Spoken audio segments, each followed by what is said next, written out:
most of us were off because some people actually gave their lives in the service of this country. It's Memorial Day. And I really don't like saying Happy Memorial Day because it's kind of an abysmal thing if you think about it. Somebody's loved one sacrifice made the ultimate sacrifice. And yet, and still, we have people who are supposed leaders in this country that are not grateful for that. Um, Nonetheless, I just wanted to come on here because kind of just wanted to chat about a couple of things. Um, but I even hate to continue to talk about it, but it is a conversation that just needs to be had. Well, first of all, I'm sitting outside on the patio, enjoying this breeze. Because y'all know I live in Vegas, and I never wanted to live in Vegas because I knew it would be hell hot. Okay, but so far it is May, and we are not fully in triple digits. When I moved down here last year in July, it was like 111 at nighttime, and I said, "This is why I didn't want to live here." Um, but as time has gone on, Vegas has grown on me, and it does have an actual winter, and it usually doesn't get hot until about this time of the year anyway. So anyway, but no, y'all. So the conversations that are still being had about Cheyenne Bryant, more and more it becomes disturbing. And I think she likes it. And I know myself and others were just helping her popularity increase. And I think she subscribes to the school of, people are talking about you. Hey, that's a good thing. Okay. But it's not always good when people are talking about you in a bad light. And the fact that you refuse to produce any type of credentials to prove that you have rightfully earned a doctoral degree. And it is very disturbing how there are parties out there like Amanda Seals who has the audacity to bring up the fact that uh, my soror, uh, Maya Angelou, um, did not have a doctoral degree. She may have had an honorary degree, but she never tried to practice mental health on people. She was just an expert in her field.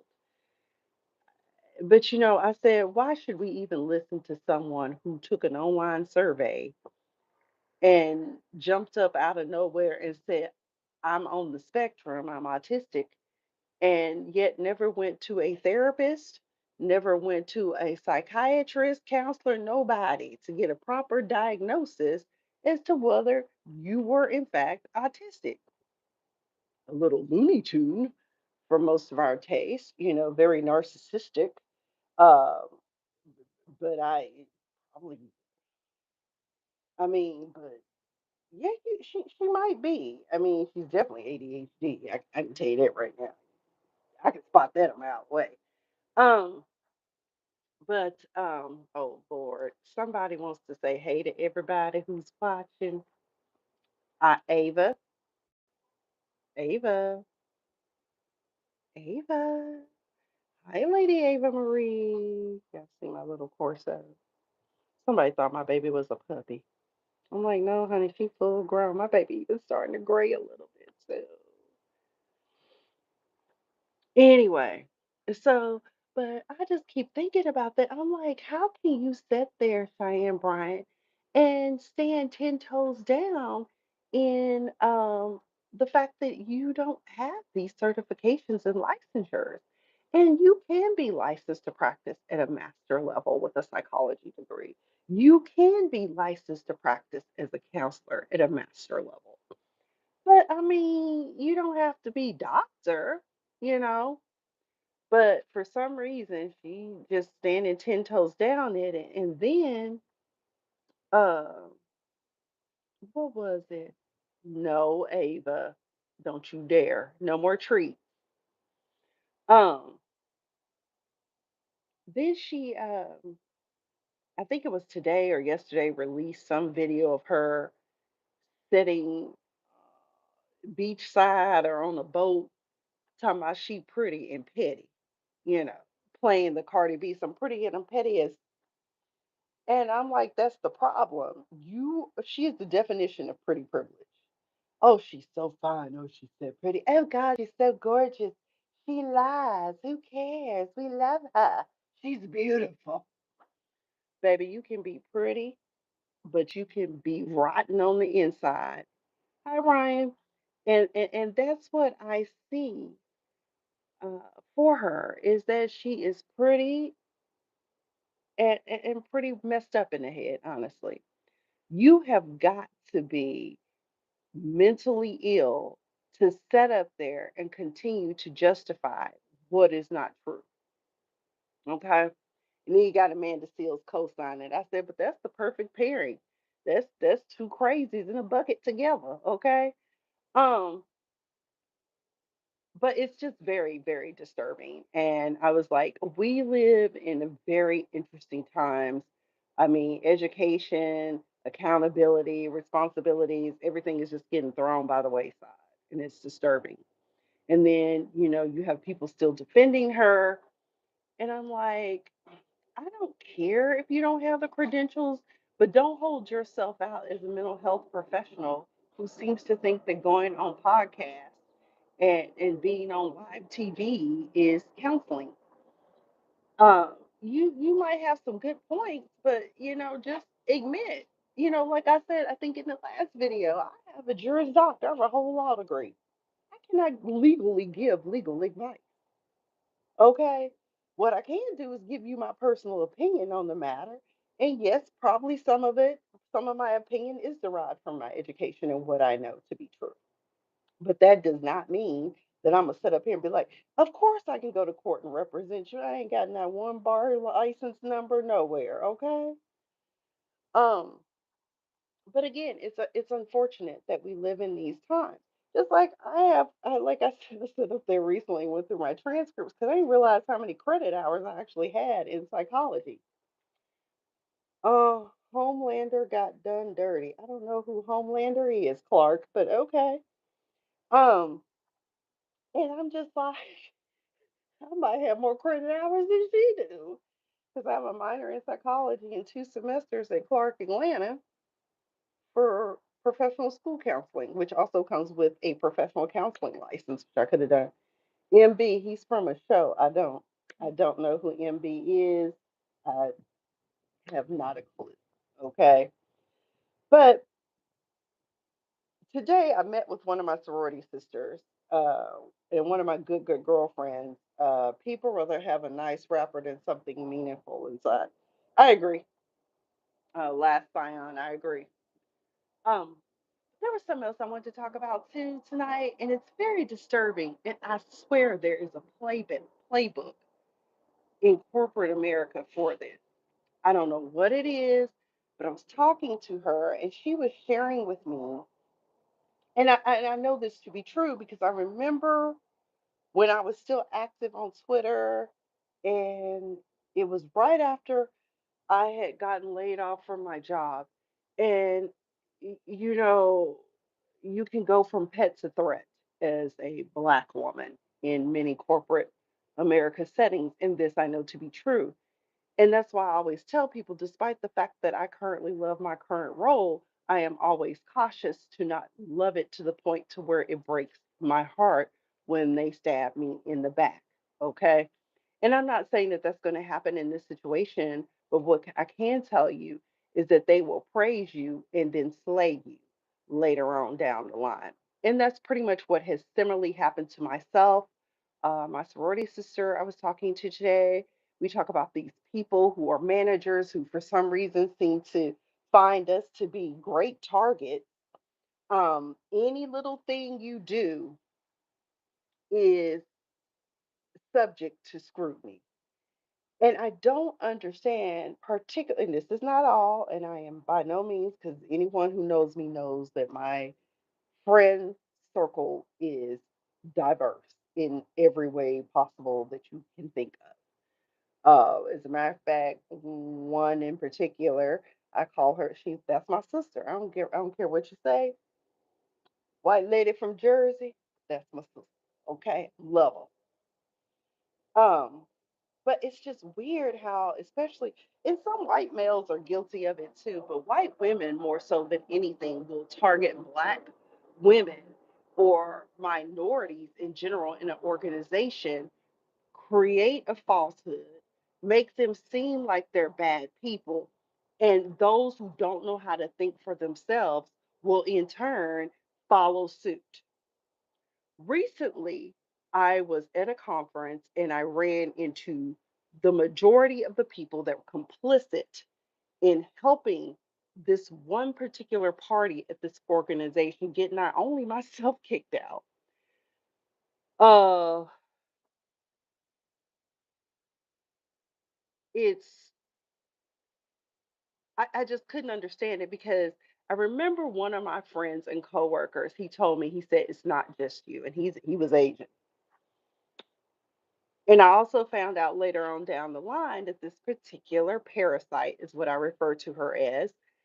She was good at getting others to go along with her because in their minds they're thinking if I don't work with her because she's going to be the next in line to lead this organization, we're going to stand behind her, screw the current leader, and yeah, screw somebody who we lured here, uh, and just act like, we're going to show her the door like yesterday's trash. We're going to show him the door, her the door, him the door.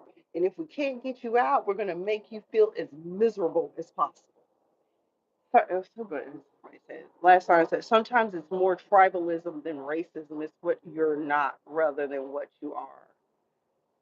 Hey, Jada T. Love you too. Um, but I said, this woman is crazy. Like, who does that? But recently, it was so funny. I saw my Judases, like, what was it, a month ago? No, 3 weeks ago. And it was very, very interesting because let me tell y'all something evil. When you do people wrong, it has a way of coming back and it will show up. So the first one I saw, y'all, I thought she was one of the sweetest people you ever want to meet, but I guess because she thought she had to do what she got to do to keep her job, baby. But in the end, she ended up losing her job anyway, trailing in behind Miss Parasite. So anyway, I saw her. Well, I saw one of my old coworkers who we got along famously. And I was so happy to see him, but then like right behind him was her. And I was like, oh my God, like girl, what happened to you? Look at this. Are you now doing your own dye jobs? You look hideous. That's what I wanted to say, but I didn't say that because that would not be nice and that's not very Christian like. But I will say I was kind of standoffish and rude and I didn't want her to touch me because as far as I'm concerned, I think that you're evil. You presented yourself as a good person. You probably are a good person, but unfortunately, you are easily manipulated and misled, and you joined the wrong team. Then the next day at the breakfast, right before the conference, day two was getting ready to start. I see my other one. This lady was supposedly over HR child. When now she was always a thin lady, but baby, when I tell you she was gaunt, I said, Lord, look like death warmed over, girl. Just one foot in the grave, huh? And I always thought she was a fabulous person. But she gave I allowed her to hug me and I told her that my life was great. And it is for the most part. There are certain things that, financially I wish hadn't happened, but they did. I don't think that first of all, I know they don't care. They don't care about are we gonna ruin this person's life? Is this person gonna end up on Skid Row or someplace like they don't care. They don't because it's all about them and that's all they can see. But ultimately, all of them got shown the door. But the parasite landed quite nicely as head of ultra high net worth at some bank. I said, she better hope I don't know anybody there because this is how bad I am. I would love to find out if I know somebody there so I can forewarn them about the storm that's about to hit. You thought your company was good and everybody was getting along, but there she has a divisive nature. and will tell you and will befriend you and make you feel like you're doing a really good job. And then all of a sudden, that switch is going to flip, and you'll start getting reviews where they will tell you your work is worthless and you ain't nothing. And that is not the first. It happened to me. It happened to my friend. The good thing about my sorority sister, though, is that financially, she's in a good place where she could walk away from her job with no problem. I wish I could have done that. I wish things could have been different because as soon as it started happening, if I had the funds, I would have been like, you know what? I ain't got to stand here. I will move my behind back down south to Atlanta or wherever. Because, first of all, Reno sucks. It does. I hate to say it, but Reno, as far as diversity goes, there is no diversity there. But I moved there because they were paying me enough to where I was like, okay, you know, I can probably travel just to get out on the weekends here and there, whenever. But that's not what happened. But I've had that happen before at another organization years ago. And I just couldn't understand. I'm like, all I did was show up. Like, I didn't, second day on the job, they just immediately decided we're going to make her uncomfortable. That job lasted all of 3 months. Ultimately, after HR did an investigation, both managers that were complicit, um, I love your Bob. Thank you, row courts, that were complicit ultimately got fired. And I'm like, you can't bully people. And especially because I think one of the managers ultimately she lost her job because she had been doing it for so long and so many complaints and they couldn't ignore the complaints anymore. So I remember the head of that group flew down from the Northeast and fired her and her lackey. So, you know, this last time it didn't work out that way because it was a much smaller company. And so you did have the protections of the equal protection because it was a company of over 25. But unfortunately in the state, Ava, you don't need any more treats. But unfortunately in the state of Nevada, you don't have the kind of protections you would have in the state of California. I'll just say that. So when they say right to work, they really mean right to work, free will. We don't like the way you look, and we don't like the way your lips look. We anything that they can find to let you go, they will let you go, and that's how it is in Nevada. Um, but again, I'm still in Nevada, but I'm in a much better place.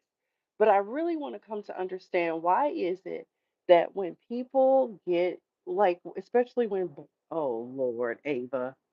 She's so dramatic, y'all. She done fell out.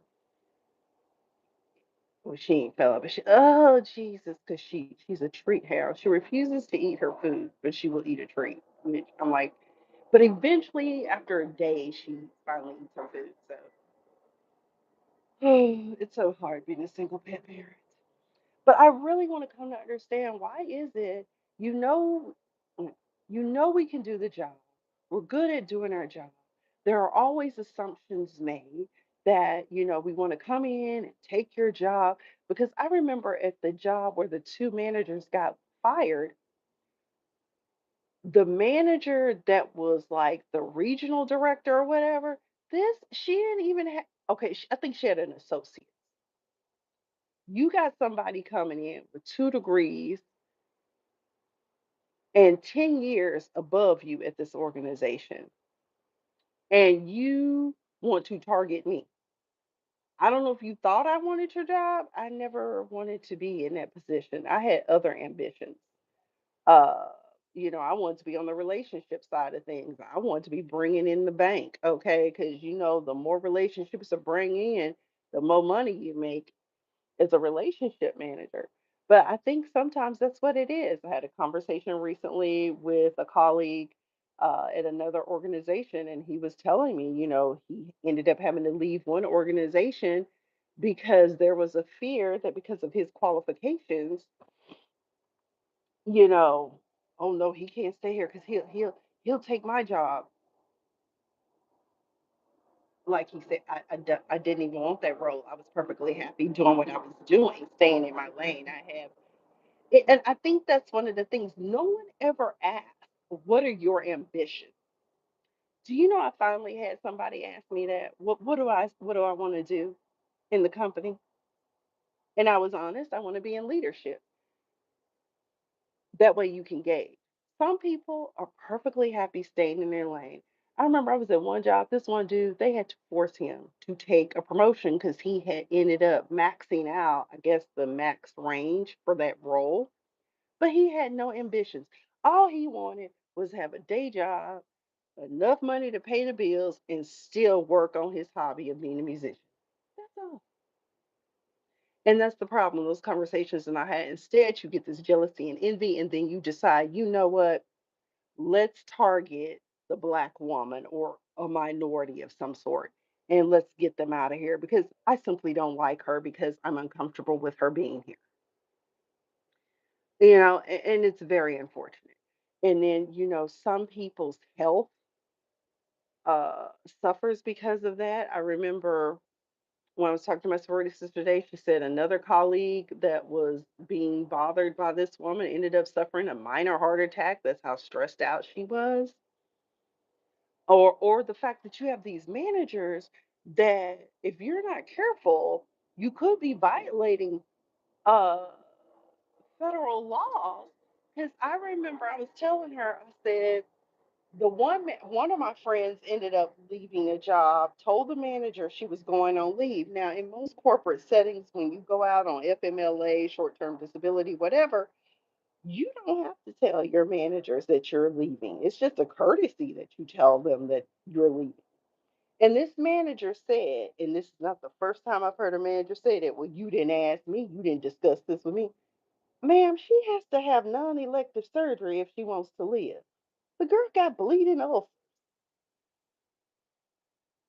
Like, are you serious? And 9 times out of 10, it's because these people have been promoted to these roles and not properly trained, or they don't pay attention to the trainings on what you should and should not do. And what was interesting, my friend and I shared this manager at one point in different times. And she was telling me, she said, yeah, when I was there, she would do the same thing. That's why I left and had to get away. And it's like, listen, we all just out here trying to survive.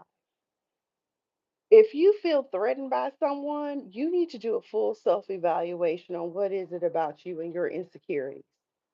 Because that's a problem. And the fact that you would set people up to get fired for no reason other than you don't like them and get others to turn on them, I don't understand. I really don't. It makes no sense. Just leave us alone.